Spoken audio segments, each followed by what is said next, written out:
तो नेपाल में केपी ओली ने इस्तीफा दे दिया है। आपको बता दें कि सरकार ने सोशल मीडिया ऐप पर प्रतिबंध लगा दिया था, जिसे बाद में हटा लिया गया। सूचना और प्रसारण मंत्री पृथ्वी सुब्बा गुरुंग ने कैबिनेट की इमरजेंसी बैठक के बाद ऐलान किया कि सरकार ने सोशल मीडिया बैन वापस ले लिया है। सरकार गिरने से पहले की हम आपको बात बता रहे हैं। और संबंधित एजेंसियों को प्लेटफॉर्म को दोबारा शुरू करने की प्रक्रिया तत्काल शुरू करने का आदेश भी दे दिया था। अब समझिए, दरअसल जेन जेड के युवाओं के नेतृत्व में शुरू हुए विरोध प्रदर्शन ने हिंसक रूप ले लिया, जिससे पुलिस के साथ झड़पें हुई। कम से कम 20 लोगों की मौत की खबर है, 300 से ज्यादा लोग घायल हैं। हालात बिगड़ने पर सेना को राजधानी काठमांडू में तैनात करना पड़ा। अब सेना के हवाले नेपाल है। इस पूरे घटनाक्रम में के बीच गृह मंत्री रमेश लेखक ने इस्तीफा दिया। उसके बाद धीरे धीरे इस्तीफे का दौर जो है वो चालू हुआ। गठबंधन सरकार में शामिल नेपाली कांग्रेस ने अपने मंत्रियों से इस्तीफा देने के आदेश दे दिए थे। फिर पार्टी के अगुवा और वर्तमान सरकार में उप प्रधानमंत्री प्रकाश मान सिंह, आरजू राणा, देवबा, तेजूलाल चौधरी, अजय चौरसिया, दीपक खड़का, एन बहादुर समेत तमाम लोगों ने इस्तीफा दे दिया। उसके बाद खुद केपी ओली ने भी इस्तीफा दे दिया। आपको बता दें, नेपाल में जुलाई 2024 से 88 सीटों वाली शेर बहादुर देवबा की नेपाली कांग्रेस और 79 सीटें वाली केपी शर्मा ओली की सीपीएन यूएमएल मिलकर सरकार चला रही थी। नेपाली कांग्रेस के महासचिव गगन थापा ने भी नैतिक जिम्मेदारी लेते हुए पद से इस्तीफा उन्होंने भी दे दिया। तो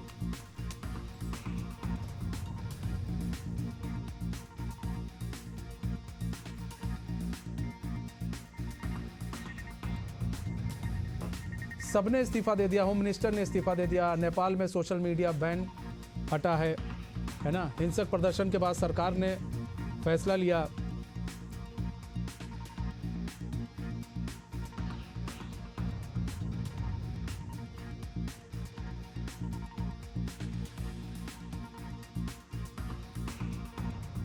तो इस्तीफे का जो सिलसिला था वो जारी था, है ना। और ये लगातार जो है, पहले आपको बता दें कि जो इस्तीफा दिया गया मंत्रियों का लगातार इस्तीफा था। फिर ये हुआ कि भाई क्या होगा, अब कैसे चलेगा। फिर केपी ओली ने भी इस्तीफा दे दिया, क्योंकि वो समझ चुके थे अब कुछ नहीं हो सकता। और जिस तरह से ऐप को प्रतिबंधित किया गया था, ऐप पर जिस तरह से सरकार ने रोक लगाया था। नीरज राय जुड़ चुके हैं, राजनीतिक विश्लेषज्ञ हैं। नीरज राय जी, स्वागत है आपका एशियन न्यूज़ में। नीरज राय जी, क्या लगता है कि जो ओली सरकार तो गिर गई, वहां पर उन्होंने इस्तीफा दे दिया केपी ओली ने, लेकिन सवाल ये है कि क्या एक मतलब कुछ ऐप के लिए, जैसे फेसबुक ऐप, इंस्टाग्राम, इन सब पर प्रतिबंध लगा, व्हाट्सएप पर प्रतिबंध लगा, तो क्या कुछ ऐप के लिए इतना बड़ा आंदोलन हो गया, या इसके पीछे की वजह कुछ और भी रही है? देखिए, इसके पीछे की वजह को देखी जाती है। वहाँ पर ओली एक शासक के तौर पे उभर कर आ गए थे, जिसका नतीजा रहा कि लोगों के बीच में विद्रोह लोगों के द्वारा न फैले, इसलिए जितने भी ऐप थे, ऐप पे रोक लगाया गया। जब ऐप पे रोक लगा दिया गया, तनाशाह रवैया चल रहा था, इससे देखा गया कि जनता वहाँ पे आक्रोशित हो गई। हालांकि सभी सड़क के ऊपर निकल कर आ गए। यह केवल ओली की ही बात नहीं है। अभी कुछ साल पहले आपने देखा था, अभी पिछले साल की घटना, प्रधानमंत्री को भागना पड़ा था और आनंद फानंद में भागना पड़ा था और आकर भारत में छुपना पड़ा था। उसके बाद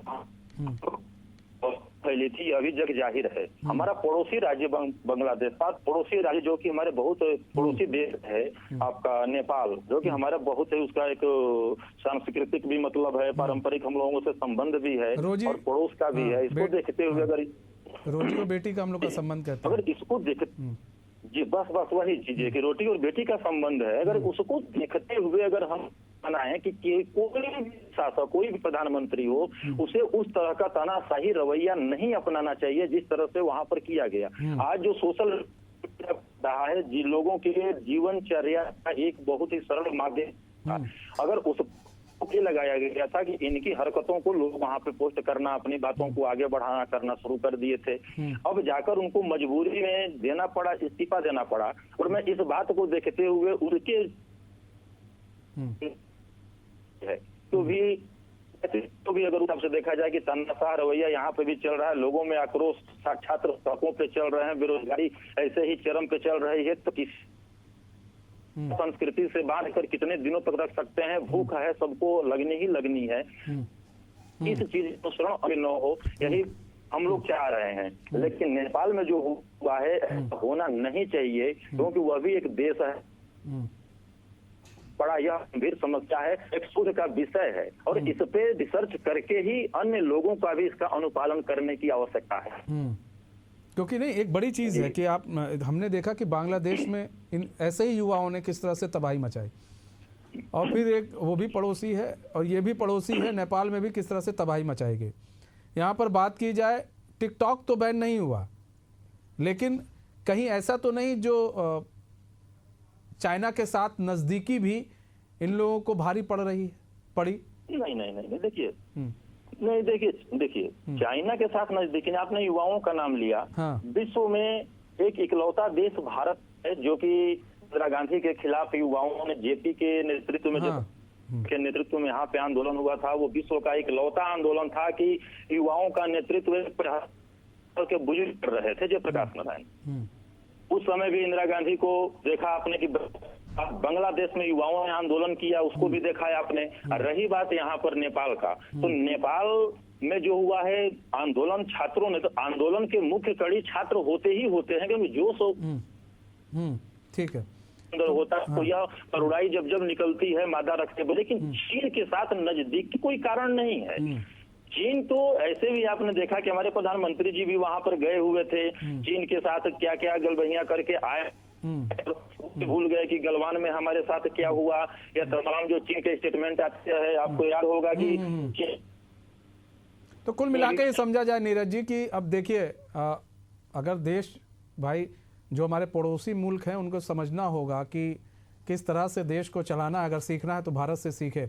और सबसे बड़ी चीज़ ये, जिस तरह से नेपाल में हिंसक प्रदर्शन हो रहे हैं, फिलहाल केपी ओली की तो सरकार चली गई है, उन्होंने इस्तीफा दे दिया है, लेकिन अब सेना के हाथ में है पूरी चीज़ें। अब देखना ये होगा कि ये हिंसक प्रदर्शन कब बंद होता है, और अब आगे जो तस्वीर है वो धीरे धीरे साफ हो जाएगी। बहुत बहुत धन्यवाद नीरज हमारे साथ जुड़ने के लिए और अपना बहुमूल्य समय हमें देने के लिए।